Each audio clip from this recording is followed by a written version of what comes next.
สบายดีมื้อนี้เฮาก็ได้มาชมบรรยากาศทุ่งไร่ทุ่งนาตอนเช้าเนาะเนี่ยมาเบิ่งต้นหมักสังนี่ผู้ใดเกิดทันในปัจจุบันนี่ก็บ่อยากค่อยมีแล้วได้ตำหมักสังใส่หมักฮุ่งแล้วเพิ่นว่า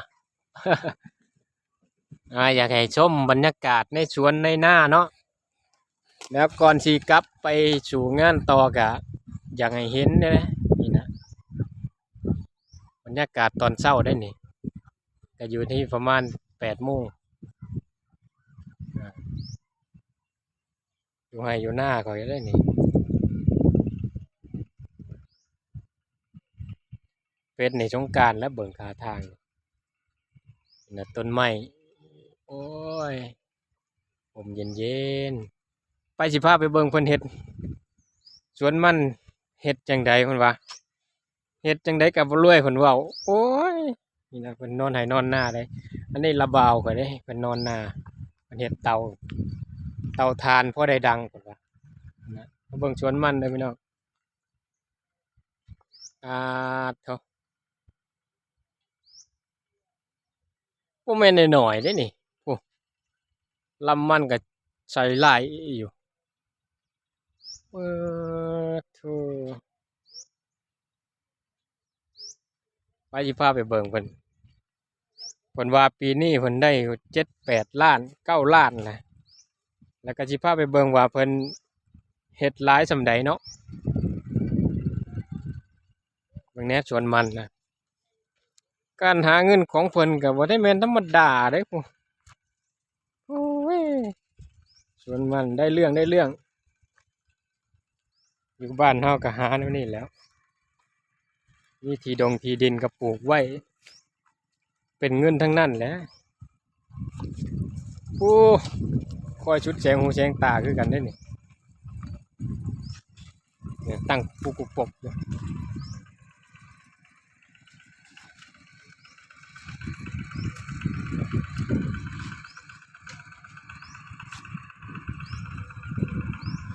ล่อขึ้นของล่อขึ้นเอามันขึ้นรถ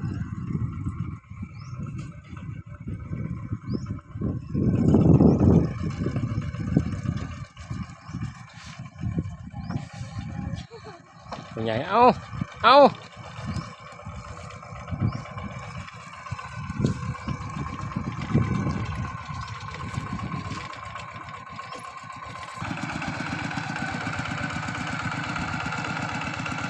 พอเฒ่าขับรถมาแน่พี่น้อง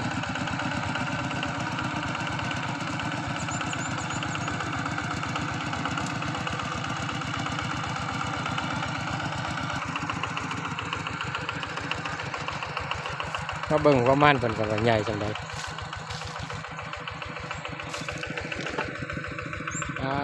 มันเพิ่นก็งามอยู่เด้อ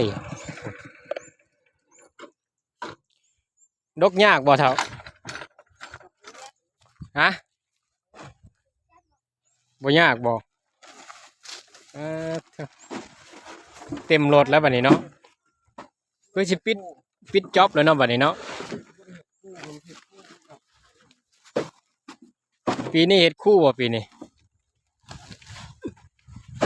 ครับเนาะมาที่ไปเอารถไถขายบ่ได้บ่ขายบ่ได้เรือปีนี้ก็นำมาแล้วปีนี้นะแม่นย่างฮอดพุ่นบ่ได้หลายเด้อบ่กว้างกันขนาดเนาะ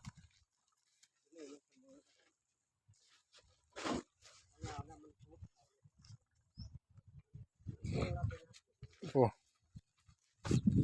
ใหญ่นี่แข็งแห้งเด้อใหญ่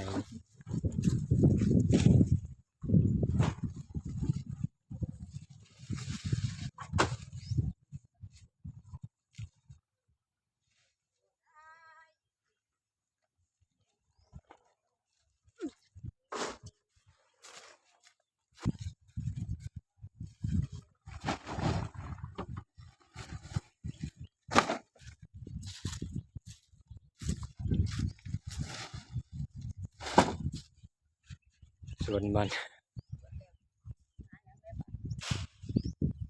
เบิดสวนมันแล้วก็ปลูกต่อแล้วบัดนี้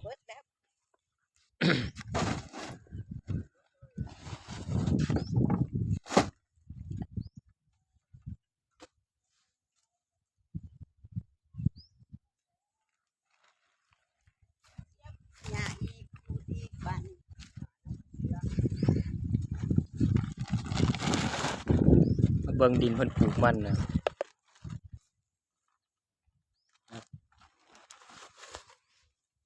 แต่บ่ต้องเฮ็ดคู่นะเนาะอันนี้เนาะโอ้ปานนั้นเพิ่นยังดกง่ายเพิ่นว่า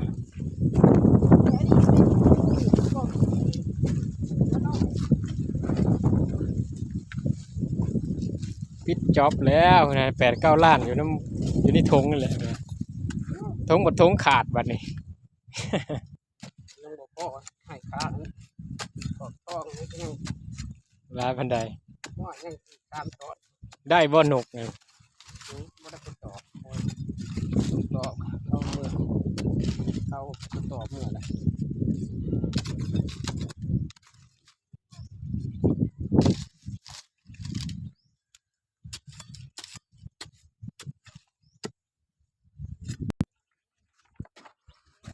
อย่ามันออกปอกนี่บ่ได้โปใช่แม่ปอง ออกทางนี่นะ สิฮู้ว่า ได้บ่ ไปใส่ อันแล้วเต็มรถเลยอันนี้โอ้ได้หลายชอบเติบอยู่ดอกเนาะพันนี้ไปเมื่อแล้วได้บัดนี้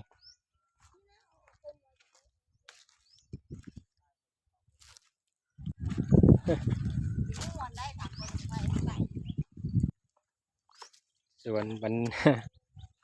ก็ได้บรรยากาศอยู่ดอกพี่น้องเอ้ย ไปได้เวลาของมือกล้องแล้วก็สิไปเฮ็ดเวียกเฮ็ดงานคือกันได้นี่นะยังหลายอยู่มันเพิ่น